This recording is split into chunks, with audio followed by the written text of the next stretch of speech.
महाकुंभ में करोड़ों श्रद्धालुओं आएंगे, जिनकी सुरक्षा के लिए खास इंतजाम किया जा रहा है। एआई कंट्रोल के साथ स्नाइपर्स समेत भारी संख्या में पुलिसकर्मी तैनात किए जाएंगे। महाकुंभ की शुरुआत 13 जनवरी 2025 पौष पूर्णिमा स्नान से होगी। इसका समापन महाशिवरात्रि के दिन 26 फरवरी 2024 को अंतिम स्नान के साथ कुंभ पर्व के दिन होगा। इस दौरान तय दावों के मुताबिक 40 करोड़ से 45 करोड़ के करीब श्रद्धालु महाकुंभ में स्नान करने के लिए पहुंचेंगे। ऐसे में भारी सुरक्षा बल की तैनाती पूरे क्षेत्र में की जाएगी। इस महाकुंभ में पहली बार एआई आधारित सीसीटीवी कैमरे, ड्रोन और एंटी ड्रोन सिस्टम का इस्तेमाल किया जाएगा। न्यूज़ 24 से खास बातचीत में महाकुंभ मेले के एसएसपी राजेश द्विवेदी ने बताया कि अभेद किले में सुरक्षा कैसे तैयार की जा रही है। एआई कंट्रोल करेगा करोड़ों श्रद्धालुओं की सुरक्षा। महाकुंभ मेले में आने वाले श्रद्धालुओं के लिए 7 परतों में सुरक्षा प्रणाली लागू की जा रही है। अंतर्राष्ट्रीय, अंतर्राज्यीय व जिले में प्रवेश करने वाले श्रद्धालुओं की जांच की जाएगी। मेला परिसर के अंदर 4 परतों में सुरक्षा व्यवस्था लागू की जा रही है।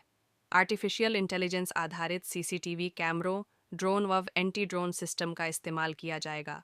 श्रद्धालुओं की सुरक्षा में कुल 37,611 पुलिसकर्मी तैनात रहेंगे। इनमें महाकुंभ मेला क्षेत्र में 22,953 पुलिसकर्मियों की तैनात होगी। इसके अलावा प्रयागराज कमिश्नरेट में 6,887 पुलिसकर्मी तथा जीआरपी में 7,771 पुलिसकर्मी तैनाती रहेंगे। वहीं 2,700 सीसीटीवी कैमरे लगाए हैं, जिनमें एआई क्षमता वाले कैमरे भी शामिल है। आपको बता दें कि महाकुंभ के दौरान प्रयागराज जंक्शन रेलवे स्टेशन से अलग अलग देश के राज्यों से बड़ी संख्या में लोग ट्रेनों से कुंभ में स्नान के लिए आएंगे। ऐसे में श्रद्धालुओं की सुरक्षा के लिए स्नाइपर की तैनाती की जाएगी, जिनका निशाना अचूक होता है। यह सभी अर्धसैनिक बलों के स्नाइपर तैनात होंगे। गौरतलब है कि सुरक्षा एजेंसियों को कई अलर्ट्स मिल चुके हैं, जहां आतंकी असामाजिक तत्व महाकुंभ को निशाना बना सकते हैं।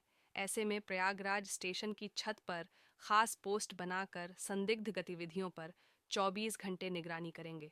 सुरक्षा को सुनिश्चित करने के लिए सीसीटीवी स्पीड मोटर बोट और 5,500 अतिरिक्त सुरक्षाकर्मी तैनात रहेंगे। यात्रियों के सामान की गहन जांच की जाएगी। जानकारी के लिए बता दें कि आदित्यनाथ हर हफ्ते ही प्रयागराज का दौरा कर रहे हैं। श्रद्धालुओं की सुरक्षा सुनिश्चित करने के लिए आला अधिकारियों के साथ बैठक भी कर रहे हैं। हरिद्वार। जब देवगुरु बृहस्पति कुंभ राशि में और सूर्य देव मेष राशि में होते हैं, तब हरिद्वार में महाकुंभ का आयोजन किया जाता है। उज्जैन जब सूर्य देव मेष राशि में और गुरु ग्रह सिंह राशि में होते हैं, कुंभ मेले का आयोजन उज्जैन में किया। महाकुंभ में शाही स्नान का विशेष महत्व भी बताया गया है। तो चलिए, आज हम आपको इस रिपोर्ट में बताते हैं कि महाकुंभ का पहला शाही स्नान कब है, क्या इसके नियम हैं और क्या शुभ मुहूर्त है। उत्तर प्रदेश के प्रयागराज में होने वाले महाकुंभ की तैयारी लगभग पूरी हो चुकी है। महाकुंभ भारतीय संस्कृति और आस्था का सबसे बड़ा धार्मिक आयोजन माना जाता है, जिसका धार्मिक और आध्यात्मिक दृष्टिकोण से विशेष महत्व भी होता है। प्रयागराज को इसलिए भी विशेष माना जाता है क्योंकि यहाँ पर गंगा, यमुना और अदृश्य सरस्वती नदियों का संगम होता है, जिसे त्रिवेणी संगम भी कहा जाता है। पूरे देश में महाकुंभ का आयोजन 4 पवित्र स्थान पर किया जाता है, जिसमें प्रयागराज, नासिक, उज्जैन और हरिद्वार है। महाकुंभ का साधु संत और श्रद्धालुओं में बेसब्री से इंतजार भी रहता है। कहा जाता है कि महाकुंभ में स्नान करने से समस्त पापों से मुक्ति भी मिलती है, साथ ही आत्मा और शरीर की शुद्धि का भी मार्ग माना जाता है। महाकुंभ में शाही स्नान की परंपरा भी बेहद खास है। महाकुंभ में शाही स्नान का विशेष महत्व भी बताया गया है। तो चलिए, आज हम आपको इस रिपोर्ट में बताते हैं कि महाकुंभ का पहला शाही स्नान कब है। उत्तर प्रदेश के प्रयागराज में होने वाले महाकुंभ की तैयारी लगभग पूरी हो चुकी है। महाकुंभ भारतीय संस्कृति और आस्था का सबसे बड़ा धार्मिक आयोजन माना जाता है, जिसका धार्मिक और आध्यात्मिक दृष्टिकोण से विशेष महत्व भी होता है। प्रयागराज को इसलिए भी विशेष माना जाता है क्योंकि यहाँ पर गंगा, यमुना और अदृश्य सरस्वती नदियों का संगम होता है, जिसे त्रिवेणी संगम भी कहा जाता है। पूरे देश में महाकुंभ का आयोजन 4 पवित्र स्थान पर किया जाता है, जिसमें प्रयागराज, नासिक, उज्जैन और हरिद्वार है। महाकुंभ का साधु संत और श्रद्धालुओं में बेसब्री से इंतजार भी रहता है।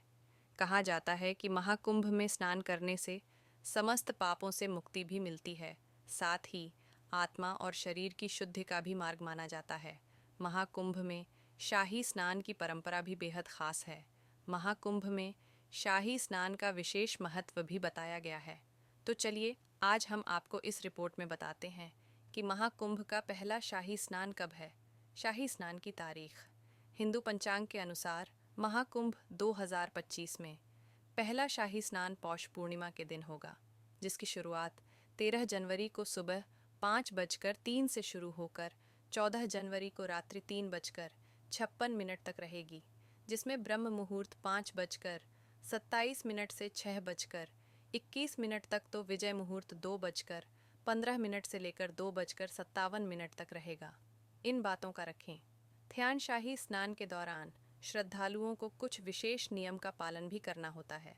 स्नान के समय संपूर्ण अथवा शैम्पू का प्रयोग वर्जित माना जाता है, क्योंकि पवित्र जल को अशुद्ध करने वाला होता है। या स्नान के बाद श्रद्धालु अपनी श्रद्धा अनुसार इस दिन दान पुण्य भी कर सकते हैं, साथ ही दीपदान भी कर सकते हैं। ऐसा करने से विशेष पुण्य प्राप्त होता है। महाकुंभ का आयोजन 12 साल में एक बार होता है। इस वर्ष महाकुंभ की शुरुआत 13 जनवरी से हो रही है। वहीं इस मेले का समापन 26 फरवरी को होगा। इस महाकुंभ में अधिक संख्या में आखाड्यों के संत शामिल होते हैं। क्या आप जानते हैं कि ये अखाड़े किसने बनाए? अगर नहीं पता तो आइए जानते हैं इससे जुड़ी महत्वपूर्ण बातें। इस बार उत्तर प्रदेश के प्रयागराज में महाकुंभ का आयोजन बड़े स्तर पर किया जा रहा है। धार्मिक मान्यता है कि महाकुंभ में स्नान करने से इंसान को सभी पापों से छुटकारा मिलता है और मोक्ष की प्राप्ति होती है। महाकुंभ में अधिक संख्या में लोग स्नान के लिए पहुंचते हैं। ऐसे में बेहद खास नज़ारा देखने को मिलता है। महाकुंभ का संबंध समुद्र मंथन से है। पौराणिक कथा के अनुसार समुद्र मंथन से अमृत कलश निकला था, जिसे कुंभ का प्रतीक माना जाता है। महाकुंभ में साधु संतों के कई अखाड़े देखने को मिलते हैं। सभी अखाड़े अपनी अहम भूमिका निभाते हैं। देश भर में अखाड़ों की कुल संख्या 13 है। आपकी जानकारी के लिए बता दें कि ये सभी अखाड़े उदासीन शैव और वैष्णव पंथ के सन्यासियों के हैं। 7 अखाड़ों का संबंध शैव सन्यासी संप्रदाय से है और 3 अखाड़े बैरागी वैष्णव संप्रदाय के हैं। इसके अलावा उदासीन संप्रदाय के 3 अखाड़े हैं। किसका प्रतीक है? अखाद्य महाकुंभ में अखाड़ों के साधु संत पवित्र नदी में स्नान करने के लिए पहुंचते हैं। वैसे तो अखाड़ा शब्द का इस्तेमाल पहलवानों की कुश्ती लड़ने वाले स्थान के लिए किया जाता है, लेकिन में महाकुंभ के साधु संत के समूह को अखाड़े के नाम से जाना जाता है। अखाड़ों को हिंदू धर्म में धार्मिकता और साधना का प्रतीक माना जाता है।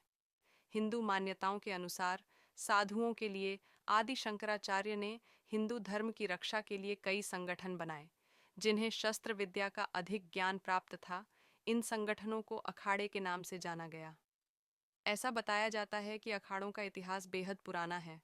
धार्मिक मान्यता है कि महाकुंभ में शाही स्नान करने से सभी तरह के सभी पाप धुल जाते हैं और जीवन में आ रहे दुख और संकट से छुटकारा मिलता है। महाकुंभ में शाही स्नान का विशेष महत्व है। शाही स्नान में सबसे पहले साधु संत स्नान करते हैं, इसके बाद आम जनता स्नान करती है। साधुओं का अखाड़ा।